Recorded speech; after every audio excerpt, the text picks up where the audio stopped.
Reading with your kids. Hola, ni hao, konnichiwa, assalamu alaikum, shalom, mahaba, cha, bonjour, namaste, jumbo, bienvenidos. Hey, my name is Jed Lee. Welcome to Reading with Your Kids. We are coming to you from the beautiful neighborhood of Reedville, located in the southwest corner of Boston, Massachusetts. We are so very honored and very, very happy that you're joining us in our mission to help all families grow closer through reading. We do that by sharing fun, thoughtful, and thought-provoking conversations with fascinating people who just happen to be writing books for kids of all ages. You can join us in that mission by telling all of your family and friends about the show and letting them know that they can hear us on the WREB AM/FM 24/7 radio network, and they can find us on the iHeartRadio app, on Spotify, Apple Podcasts, Good Pods, Amazon Music, Podcast Addict, Castbox, Player FM, Audible, wherever you find your favorite shows. Two wonderful guests for you today. Shaun David Hutchinson is up first. He is celebrating A Home for Unusual Monsters. It's his new middle grade novel. And later in the show, one of our sponsors, Marie Nichols, will be here to celebrate We're Going to the Dinosaur Forest. This episode of Reading with Your Kids is brought to you by We're Going to the Dinosaur Forest, written by Marie Nichols. Marie Nichols was recently on my Connecticut Book Festival's podcast, and what a delightful woman. One of the things she said really struck home with me. She said, parents nurture with care, siblings are taught to share, but grandparents embrace the dares. We're Going to the Dinosaur Forest is a colorful, fun-filled book where this grandmother dares to embark on a wild journey with her grandson into the dinosaur forest. It's available on Amazon. It's also available on bookshop.org. You and your kids and you and your grandkids are going to love this book. It's We're Going to the Dinosaur Forest, written by Marie Nichols.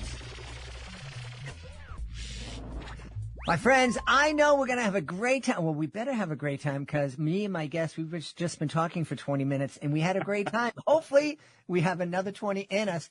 Please welcome to from Seattle in the great state of Washington. Our guest is here to celebrate his new middle grade novel. It's called A Home for Unusual Monsters. Please welcome to the show, Shaun David Hutchinson. Shaun, what's up? Not too much. Thanks for having me. Delighted to have you on. Shaun and I, we've been talking about the beauty of doing live shows for kids and being road warriors and not wanting to be road warriors anymore, and a whole lot of stuff. Only if it's for kids. That it's one of the things is I actually, I love doing, readings and festivals for kids. I tend to bow out of the ones that are just for adults these days because kids are the most enthusiastic readers that I've ever encountered.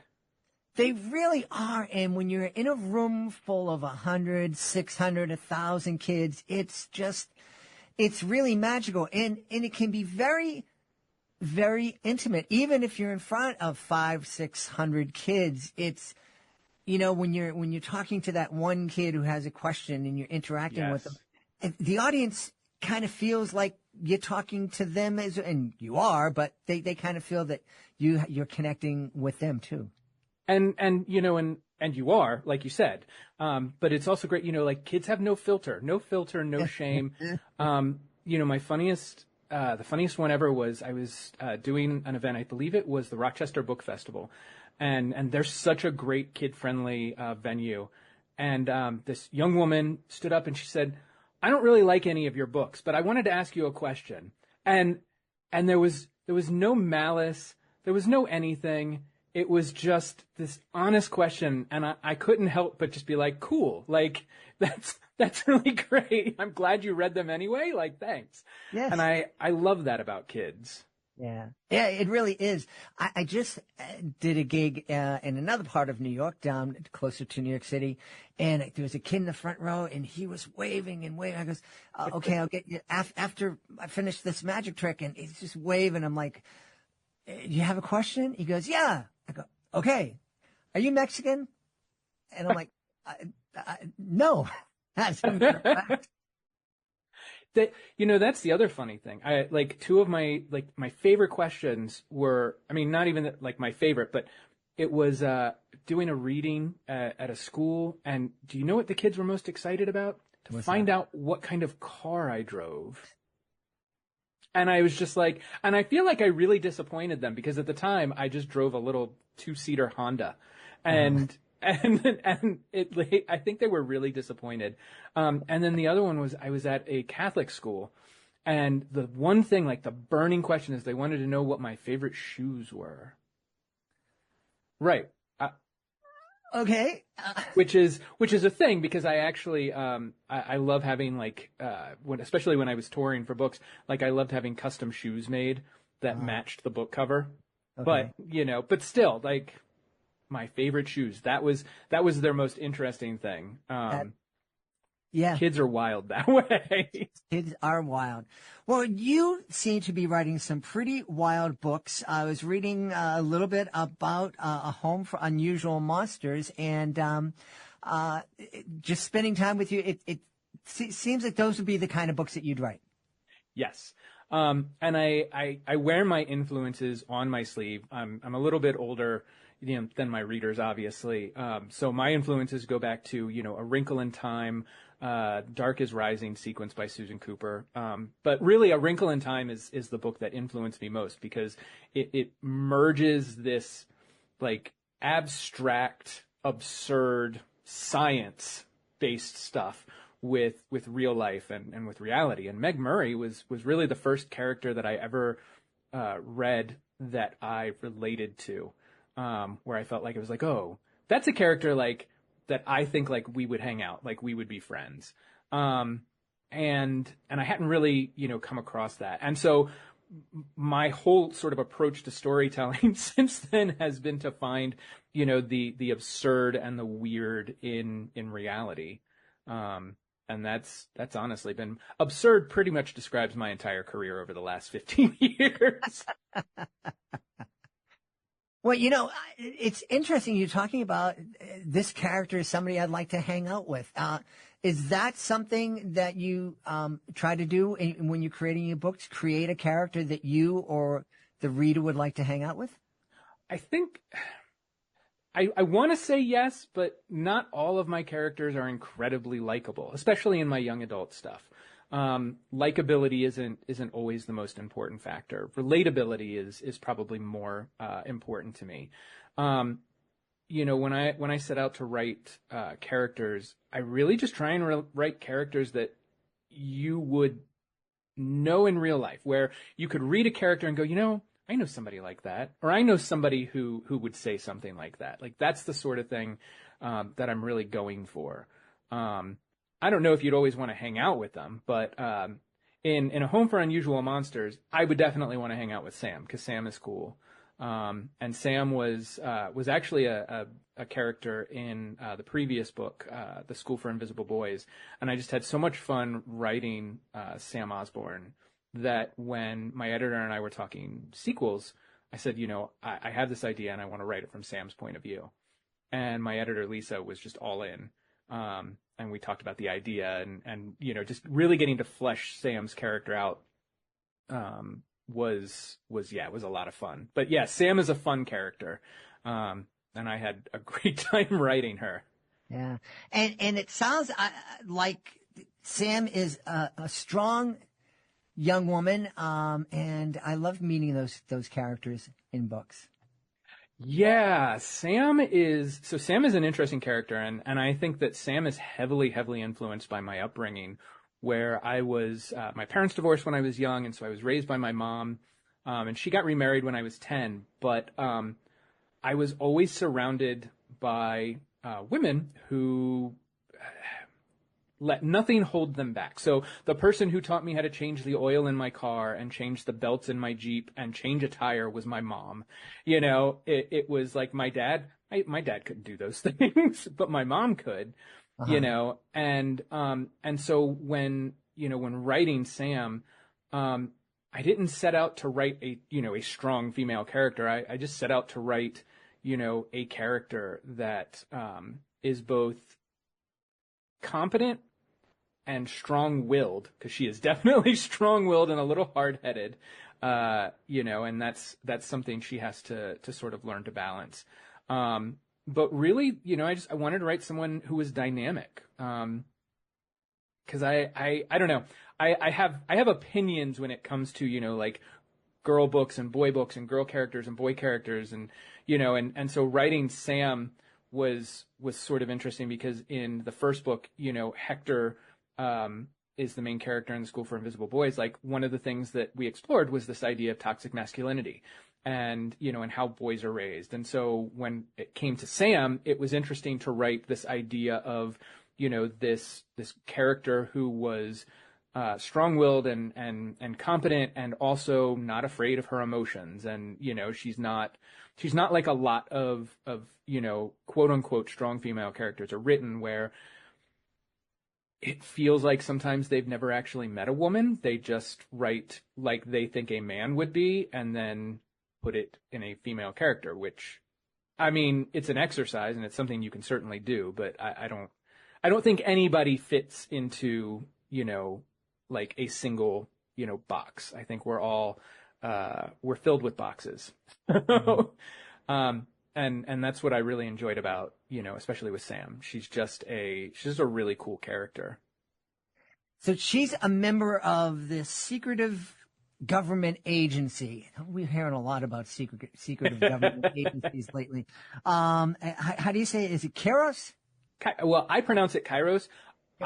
But It's I wouldn't trust your character, so I wouldn't trust me because I'm terrible at pronouncing words. I learned all of my big words from books, and I never really used them in real life. So I grew up terrible at pronunciation. It's funny when they ask me for audiobooks, I'm always like, I mean, I'll give it a shot, but really, you probably know better than me. But yeah, so I have been pronouncing it Kairos. We can pronounce it however. I don't think there's any wrong way. Kairos, right? Yeah, so Kairos is this organization that their stated mandate is to explore and research the strange and weird, and to stop any monsters that might be causing harm.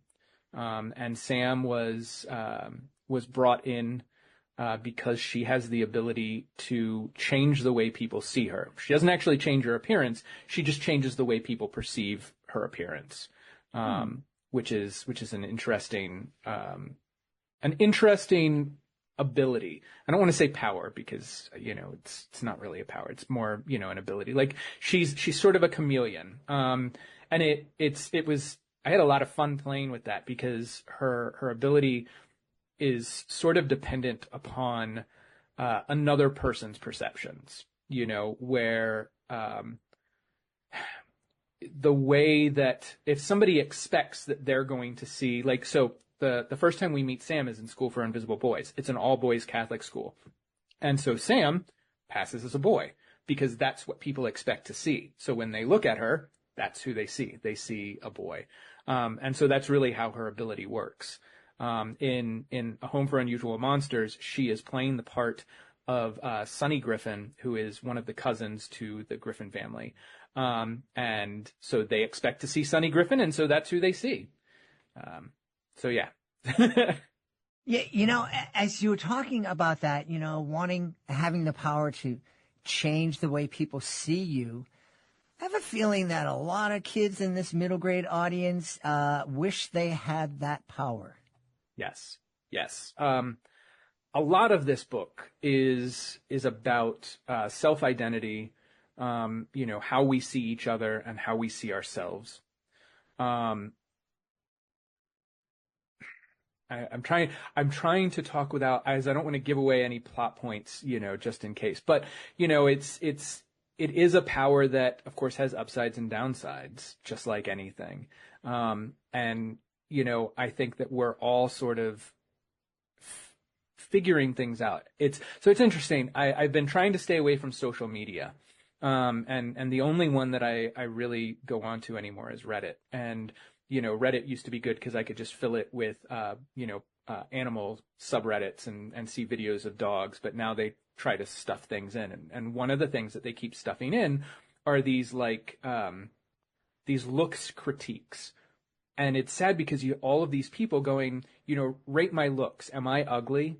And you see these people, and I'm just like, wow, like this, like if you're asking this question, then that's obviously how you see yourself. You're looking for someone to tell you that you're not because you think you are. And I think that that's something that is really prevalent among young people is an inability to see themselves as they really are. I certainly couldn't, when I was that age. And of course, one of the, Sam's power came out of, a childhood dream to be able to, change my appearance at will. And so, I think that we would all want to do that, or I think we believe we would want to do that, because I think the reality is that, finding acceptance of who you are is a very freeing sort of thing. I don't know. I kind of went off on a tangent there. I apologize. That's okay. That's what we do here. We love going off on tangents. I call it off-roading. But it is, I am so happy. I was one that when I was in 8th grade, it was, they had just invented cassette tapes. And, I was loving having blast. I didn't even realize that me and my friends were making podcasts back then. We called it tape radio. But we loved it, and we were making movies and all these other things. But it was a real struggle to do it. It took a lot of work. It took a teacher had to give you permission to use the equipment and everything, and there was usually somebody around. Boy, if I was in 8th grade and I had this little thing in my pocket that allowed me to take videos and send them anywhere in the world in a second, I don't know if I'd be able to walk around in public these days. No, it's something I'm exploring in an adult book that I'm working on is just the idea of our lives becoming, so very public. And I'm not necessarily concerned about it for myself at my age. I have sort of figured out what is and isn't something that I care to share.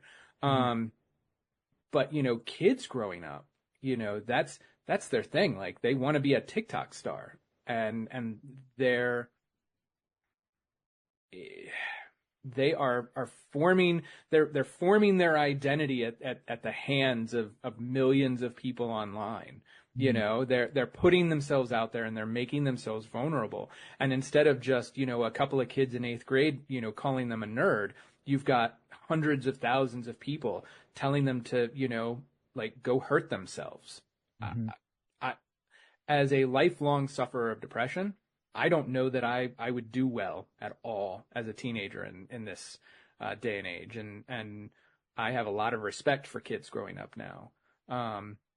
Because of the things that they have to deal with. And you're right, I was such a, I wouldn't have survived. Like the videos that it would have been mortifying, especially, what was it, my first year of high school. My mom was obsessed with the Gap, and she used to buy all her clothes, or all my clothes, from this really nice, clueless Mormon man who worked at the Gap in the mall near us. And he had the worst taste in clothes. And one of the things that he convinced her to buy me were these jean shorts that were black, but they also had red, green, and purple around them. And she made me wear them. And I'm glad that no pictures exist of me wearing those clothes. And then there was also the unfortunate, I don't know if you remember them, but the Jenko jeans with the legs that were, wider than you were. Yeah, I had those too. So yeah, I'm glad that social media didn't exist, because I would have just curled up into a ball and tried to disappear. Well, I was like that younger, and then I just got ornery in high school. And my mom also came home one day with some pretty outrageous clothes, and I went to an all-boys Catholic school. And so when I wore the outrageous clothes, I heard some unkind things, and I just decided I was going to lean into it. And I just came home, and I goes, "Mom, I love these. Get me something that's even wilder." And it just, I love that. I went the opposite direction. The day I turned 16, I just went and got a job at the Gap so that I could buy my own clothes. So I don't know that I did a better job shopping for myself than my mom did. So, sorry, Mom. I think every time we do something, I hope that we grow from it, we learn from it, it changes us. How did writing A Home for Unusual Monsters change you? That's actually a really interesting question. So when I decided I wanted to write from Sam's point of view, I actually sort of had the framework for a story already in mind. And it was a story I had been working on like 10 years ago. And back then I had called it The Day Monsters Moved In Next Door. And it was this, it starts out, it's this story about, monsters who move in next door, and the monsters are bad, and, et cetera.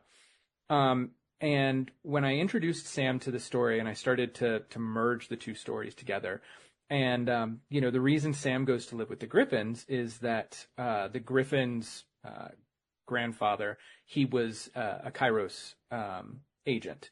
And Sam is sent in to recover a list of monsters who might be posing as humans and living among us. And she thinks that this is a really important thing because, those monsters are bad. And, the sort of tagline for the book is, she's not the only one who's looking for the list. And so she believes that monsters have now moved in next door, and that, they have this nefarious plan to find the list before she does. And as I started writing this book and exploring this book, I kept questioning myself. I'm like, but are they really bad? Are these monsters really bad?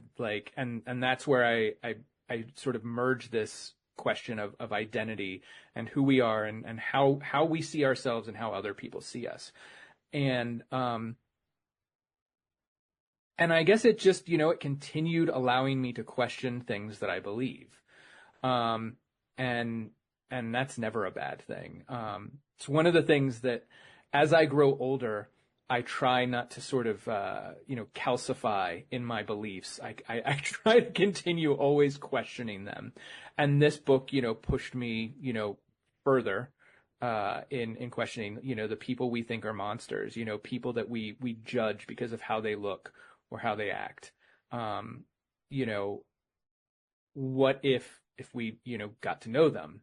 And it's just something that we can, it's a mission to continue trying to do, is one of the things I mentioned, I suffer from depression. One of the things that is constantly frustrating is people making assumptions about me because they know I have depression, and I think that those assumptions, the ones that we make about other people, I think that they're dangerous. Mm-hmm.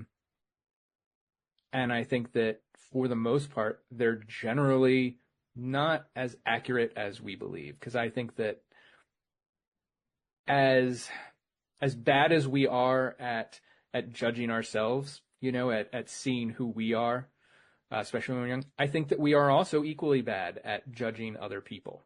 Mm-hmm. And that's a lesson Sam has to learn. And she learns it the hard way. So, but yeah, I mean, and this book really changed me and how I wanted to approach, this series going forward if it continues on. I love it. I working with young people, it's kind of fun when you find that kid that's able to say, never thought of it like that. Let me take time to look at that. Yes. It's one of my favorite things to do. And I don't want to say I argue about it with copy editors, but I like to leave things in books unexplained. I like to drop, just references to history or mythology or science or whatever it is, or even, words that may be outside of their vocabulary, level. I just like to leave them in there and not explain them. because when I was young and reading, that was one of my favorite things to do, was to find something and go, wait, what is that a reference to? And, you know, back then, of course, it was go to the encyclopedias, not the internet, but, you know, just, you know, really explore and learn. And, you know, I was that kid who used to read books, with a dictionary beside me so that I could look them up. And, you know, and of course, once the internet was a thing that happened, it was actually, I think it was Prodigy first, because then they got like the Encyclopedia Britannica, like you could go there and on Prodigy. And, you know, so yeah, that's one of the things. I love that. And I love those kids who, you know, who connect to the book in that way. You know, they find those little, you know, those little nuggets of information, and it leads them somewhere, that they had never thought about going. I enjoy doing that a lot. Yeah. Do you ever have the experience of a kid coming up and saying, oh, I like this, in saying something about the book that they noticed that you actually never noticed was there? Oh my God, all the time. All the time. You know, I get some of the best emails about kids, especially, you know, when it comes to theories about, you know, the endings of books, or, you know, what's going to come next. And I haven't been able to read anything for the School for Invisible Boys or A Home for Unusual Monsters, just in case there is something going forward. Because these are the first books in a series I've ever written. Everything else was always a standalone, so I never had any intention of going forward with any other books.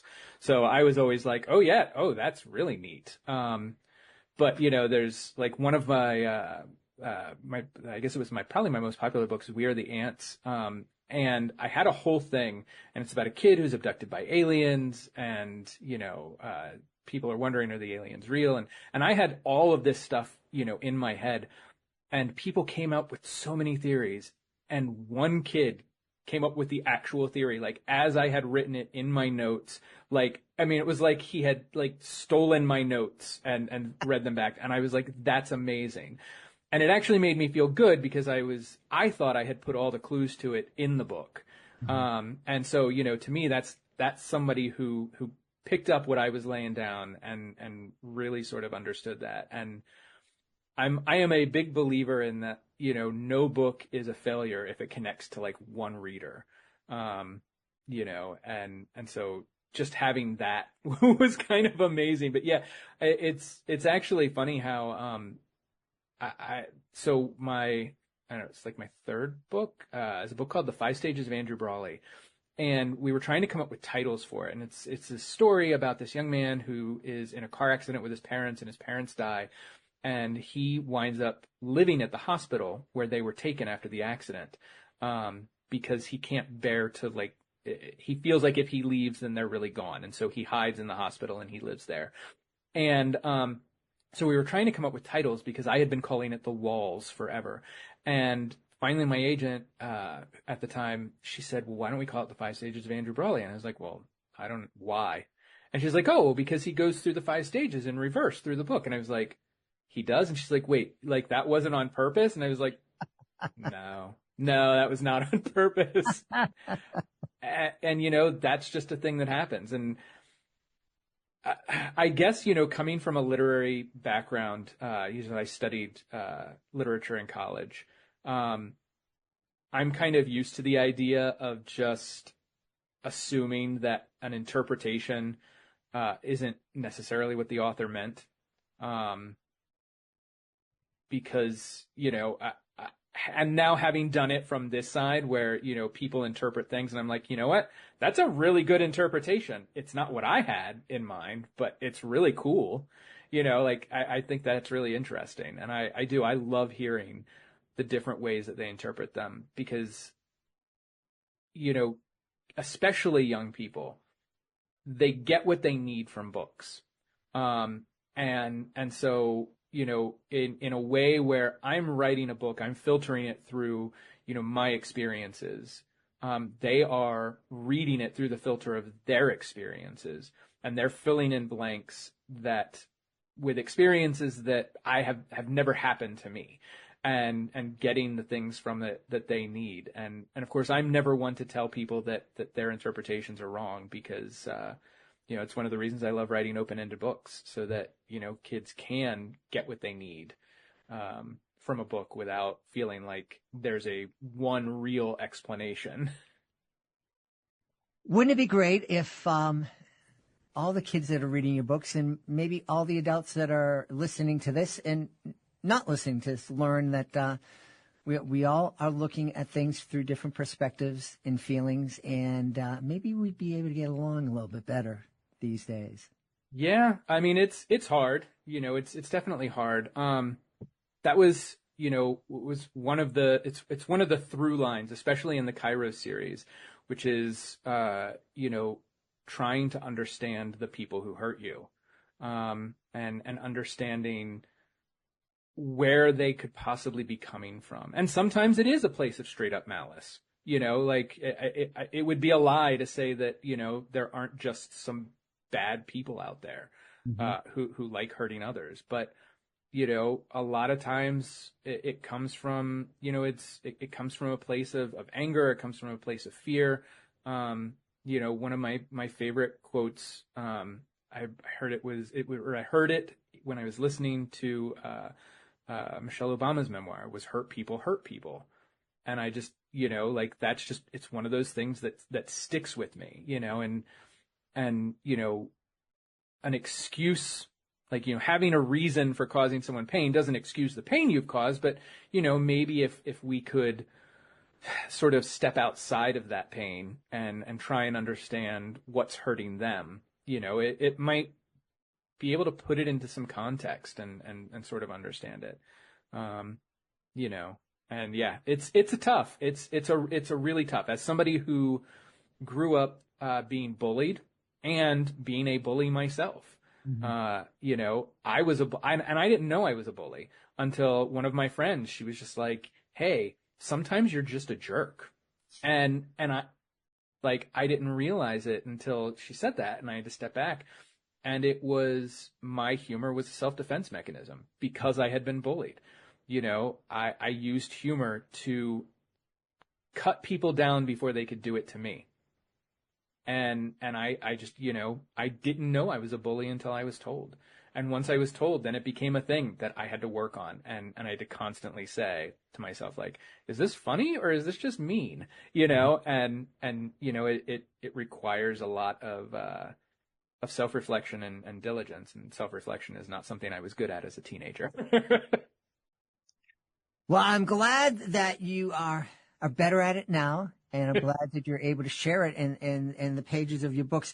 I'm really looking forward in hoping that we're going to see Sam in future stories.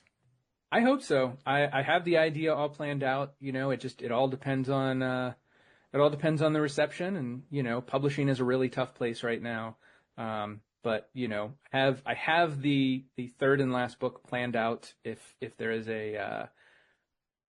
if there's a desire for it. So I hope there is, because it brings all of my characters together. So I would love to do that. We'll keep our fingers crossed. You have an open invitation to come back and celebrate the third book or any other book that is coming from your imagination. We should tell everybody where they can go to find out more about A Home for Unusual Monsters and find out more about you. You can find it on ShaunDavidHutchinson.com, my website, or Penguin Random House on their website. And I'm sure, also you can find it at Barnes & Noble and any retailer where you can find books. Yes, you can just, if it's not there in the shelf, you just go up and ask very politely. Yes. Just change the way that person is looking at you and ask very politely. Yes. We've had a great time speaking to the author of A Home for Unusual Monsters, a new middle grade novel from our guest, Shaun David Hutchinson. Hey, Shaun, thanks so much for being with us. Thank you for having me. Hey, families, would you like to share a miracle with your kids? At the Wolf Conservation Center, hope was fading. The endangered Mexican wolves dreamed of a pup, but none had come. Until one tiny miracle changed everything. Meet Trumpet, a real-life wolf pup whose incredible birth brought joy, hope, and a lesson in conservation. Trumpet the Miracle Wolf, written by Leocadia George, is a heartwarming true story that will inspire your whole family. Teach your kids the power of hope, love, and protecting endangered species. Get your copy today and join the wild adventure. I am really excited. We have a wonderful, wonderful topic today. We're going to be celebrating. We're going to the Dinosaur Forest. Please welcome to the show, Marie Nichols. Hey, Marie, how are you? Hello, everyone, and it's so great to be here and to discuss the book with you. I'm super excited to talk to you about this book. It's a beautiful picture book. Tell us, who are we going to meet in this book? You are going to meet a character that is Bracken. Bracken is a little boy who desires to venture into the dinosaur forest to search for his favorite dinosaurs. And his special friend is his grandmother, Graham. And then when Graham comes to visit, Bracken decides that he's going to take Graham to the dinosaur forest. I'm going to take a chance, and I'm going to ask if Bracken is inspired by anybody in your life. Bracken is his own little man. In fact, he inspired me on these adventures. It was his wonderful creative imagination that created these adventures. I wrote them down, and he enjoyed seeing them in the book that I decided to try publishing. So Bracken is my inspiration. You know, one of the things that we've celebrated a lot on my other podcast, Reading with Your Kids, is how wonderful it is to have an intergenerational friendship, especially with the grandparent. Absolutely. You know, Jed, the idea for me for writing this book was to share the importance of the role grandparents play in a child's life. I have a very favorite saying, parents nurture with care, siblings are taught to share, but grandparents embrace the dares. I just feel that letting a child run with their imagination gives them the opportunity to act or write down their ideas. And for me, this encourages further development in many, many ways. So whether it's a grandparent, an aunt, an uncle, a cousin, or a special friend, that person plays a very important role in a child's life as far as spurring on their imagination and leading to their further development. Yeah. I love that saying, grandparents dare. That's and it certainly reminds me of my relationship with my grandmother, who was, and I tell this to audiences when I'm performing a live show. She was one of my best friends. She would ride in the back of my motorcycle. We'd go to wrestling matches and roller derby together, and the baseball, see the Red Sox. And there were things that I could do with her that I wouldn't even think of doing with my mother or father. That's absolutely true. And, I can relate to that with my own grandparents, with my relationship with my grandchildren. And I have to share with you one of the nicest reviews I have had on the book is from a grandmother, and she wrote, your book brings so many memories of the times spent with my grandchildren. I think it will become one of those books that I will read over and over again. That's a great testimony for me to be encouraged to continue to write these stories about grandmother and grandson relationship. My granddaughter and her relationship. I'm already on a series, writing a book series with her. Great. So, it's a special role. Amen. And that is a beautiful testimonial. Isn't it? It's very, very heartfelt. Tell me, did you always imagine that at some point in your life you would become a children's author? Never. No. I will share that my mother, in her later years in life, and I mean really later years in life, took up art. So she was really inspirational as far as, do I take this task on?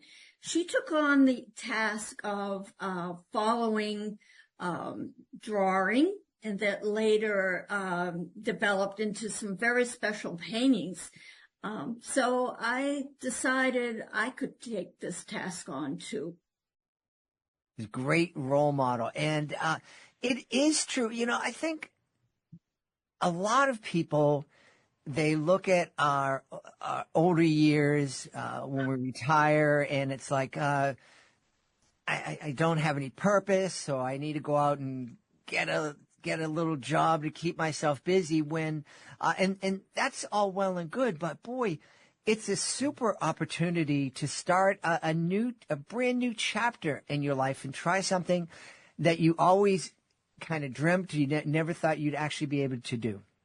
Absolutely. I agree with that sentiment 100%. I mean, I have to tell you, I was afraid.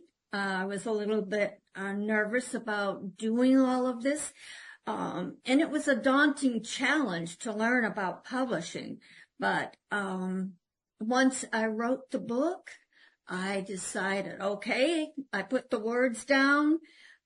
I'm going to go a little bit further and get it illustrated. And when I did see the illustrations, I said, okay, it's going to be published. I want to make this something very special.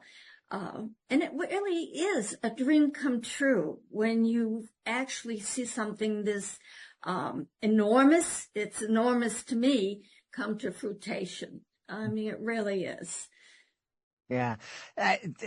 Have you taken the time to consider, obviously this is a book that you are going to love reading with your own kids, but when you hear that testimonial from another grandmother, have you taken the time to think that that is just one of maybe 100, 2, 3, 4,000 grandparents that are feeling the same way? Absolutely. Absolutely. And, that is something that I want to actually pursue once I get this under my belt, is, visit with, senior centers and get their perspective, their ideas, their stories, actually. I mean, think about it. How many grandmothers, grandfathers, aunts, uncles have these beautiful stories that they would like to talk about. Yeah. Right? I mean, you were sharing your story with me. I mean, I'm already thinking about this little boy on a motorcycle with his grandmother on the back seat. Yeah. Well, that's, it's a wonderful thing. And the neat thing is, especially in my case, my daughter never had a chance to meet my grandmother, but she can tell you all about her. She shared the stories. So I think, I think one of the things that we're going to the Dinosaur Forest, and, that captures that intergenerational relationship, I think it can really help kids feel a part of something bigger, of something ongoing, to know that there were people in the family that, that she's part of a family that's been here for a long time, and a lot of people have gone before her. Yes. Right, exactly. And, I say grandparents, but it can be an aunt that has taken that role of a grandparent in a child's life. It could be a special friend that is a friend of a parent that child assumes is like a grandparent to them.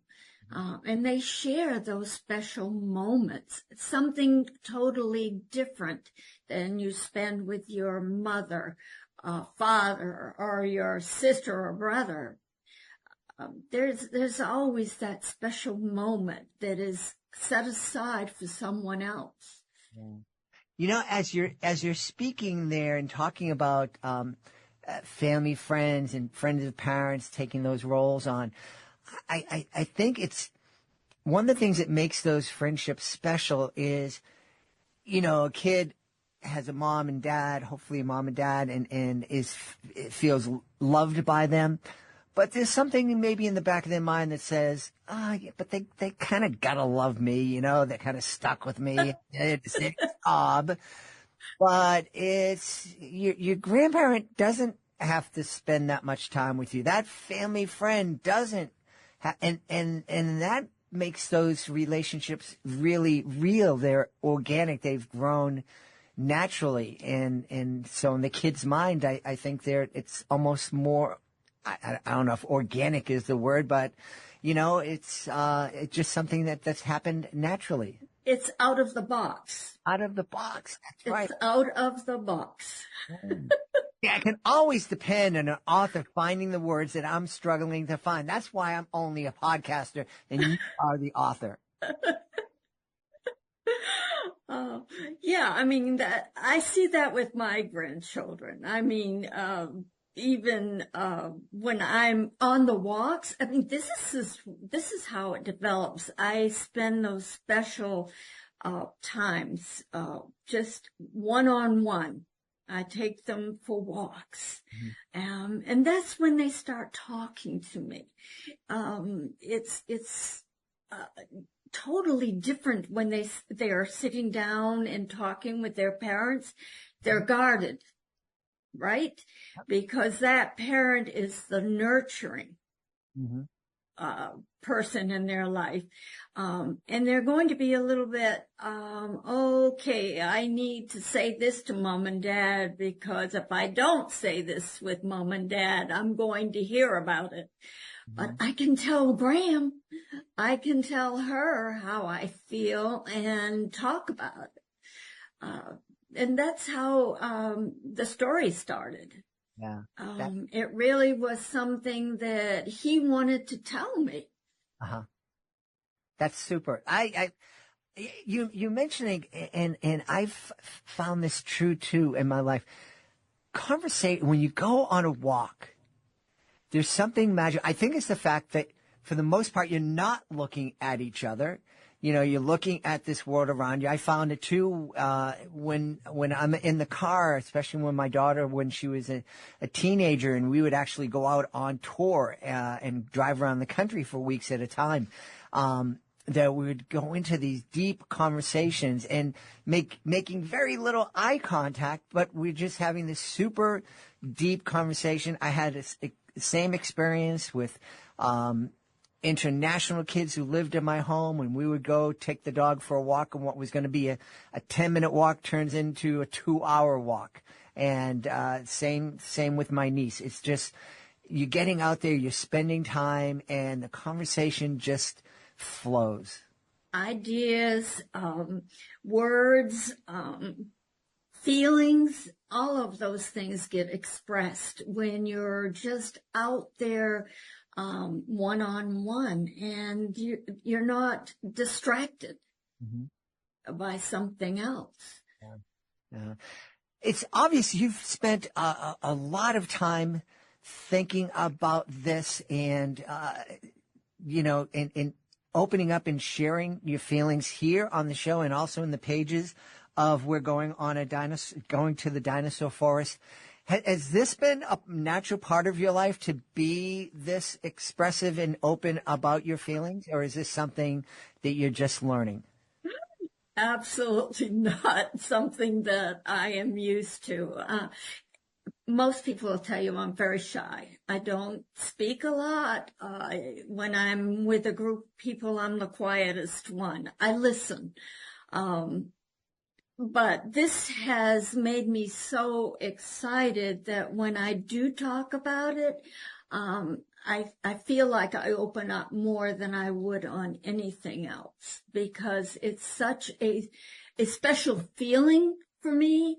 I don't know. I think it's the reception that I have gotten from other people, like I shared that review with you, and I feel like, oh my goodness, someone else feels this way too. I knew how special I felt as a grandparent, but never thought of that as a feeling that someone else would have. You know what I mean? Yeah. It's just wonderful, and that's why I say it's the importance of the role the grandparent plays in a child's life. And whether it's the true grandparent or a person who fills that role, I think that comes out regardless. That is an important role in that child's life. Yeah. It sounds like as wonderful as the story of We're Going to the Dinosaur Forest and as much fun as you had writing this book, I get the impression that sharing this message of opening up to your role as a grandparent, as an older friend, it's almost as if you're an evangelist, letting people know, hey, there's something really cool out there that you can be a part of and you should check it out. I have to share with you that my father-in-law, he actually, when I shared with him the story of the book, he began to cry because being the other grandparent, the other side of the grandparents, he said, I can't believe that you nailed it. This is exactly how I feel as a grandparent as well. So it is just overwhelming to me. And when you say I'm an evangelist, no, but I get so excited when someone else shares with me that feeling that they have as well. Yeah. Yeah. Well, I know that We're Going to the Dinosaur Forest is just the first in many books that you're going to be bringing into the world. I understand the next book is We're Going on a Space Adventure. Yes. Same two characters. And this one is a blast into the universe. And it is an adventure that Bracken and I also shared in real life, just as we were walking through the Dinosaur Forest together. We were on a space adventure together. I mean, how many little boys want to build their own little spaceship and envision traveling, to the moon? To the moon is a normal thought for most little tykes. And that's what we did. But I put it into a story. And again, I decided that it was worth publishing because it does bring in that role of grandparent and grandson. What does your grandson think of the book so far? Oh, he loves them. He enjoys seeing himself, number one, in the story. He loves envisioning himself in those stories. But he actually is so happy that I wrote down these special memories that we shared and that can share in the future. And that's what I hope that these stories bring as well to other grandparents, or like I'm saying grandparents, but that person. Also, when they're reading to their grandchild or niece, nephew, whoever it might be, that they begin to talk about, hey, do you remember when we did this? Or we had this adventure together? And they begin to talk, they begin that conversation, that they don't forget those memories. Mm-hmm. I just have this vision of your grandson, many years from now, your grandson sitting down with one of his grandkids and pulling out, we're going to the Dinosaur Forest and reading it together. Now that would truly be a dream come true for me. Whether publishing this book is a dream come true or not, his reading or relating those experiences that we had with his own children would be the dream come true. Well, I know that there are people listening who are dreaming about finding a place where they can find out more about we're going to the Dinosaur Forest and find out more about you. So is there someplace online people can go to learn more about you in the book? I have a website. That website is www.marnicpress.com. marnicpress.com. That's my website. Of course, the book is available online at Bookshop, IndieBound. They can find it in a local bookstore here in Connecticut. It's also if your reader, your audience is in South Carolina, it'll soon be there, and it is in Virginia, in bookstores there. Super. We've had a wonderful time speaking to you. Oh, you enjoyed it. We had a wonderful time speaking to the author of We're Going to the Dinosaur Forest. Our guest has been Marie Nichols. Marie, thank you so very much.